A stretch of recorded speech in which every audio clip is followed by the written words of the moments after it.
እግዚአብሔር አባታችን ሆይ ውድና አንድያ በሆነው በልጅህ በጌታችን በኢየሱስ ክርስቶስ ስለወደድከን እግዚአብሔር ሆይ ልጆች ስላደረከን እጅግ አድርገን እናመሰግናለን። እግዚአብሔር ቃል ሲናገር እንደዚህ ይላል፣ መንግሥተ ሰማያት በእርሻ ውስጥ የተሰወረውን መዝገብ ትመስላለች። ሰውም አግኝቶ ሰወረው፣ ከደስታውም የተነሳ ሄዶ ያለውን ሁሉ ሸጠና ያን እርሻ ገዛ። ደግሞ መንግሥተ ሰማያት መልካምን ዕንቁ የሚሻ ነጋዴን ትመስላለች። ዋጋዋም እጅግ የበዛ አንዲት ዕንቁ ባገኘ ጊዜ ሄዶ ያለውን ሁሉ ሸጠና ገዛት ተብሎ እንደተጻፈ እግዚአብሔር አባታችን ሆይ የቅርባችን ነህ፣ ከስትንፋሳችን ይልቅ ቅርብ ነህ። በዙሪያችን ከከበቡን ሰዎች ሁሉ ከሚወዱን ሰዎች ሁሉ በላይ አብልጠ የምትወደን አብልጠ የምትጠነቀቅልን አባት ስላለህን እጅግ አድርገን እናመሰግናለን።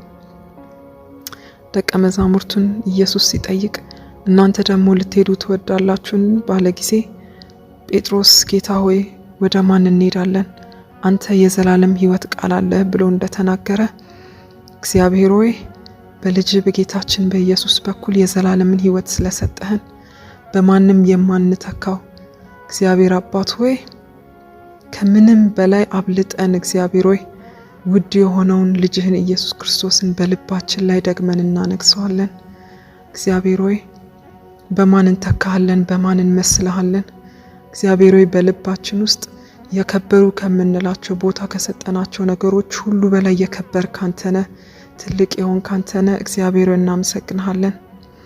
እግዚአብሔር ሆይ አንተን የተከተልንህ ከሁሉ እንደምትሻል ከሁሉ እንደምትበልጥ አንተ ጋር እረፍት እንዳለ አንተ ጋር ሕይወት እንዳለ ጴጥሮስ እንደተናገረ አንተ ጋር የሕይወት ቃል አለ፣ ካንተ ወደ ማን እንሄዳለን እንዳለ እግዚአብሔር አባት ሆይ ከፊት ሸሽተን ከፊት ርቀን ካንተ የተሻለ የምንለው ካንተ የበለጠ የምንለው ምንም የለንም።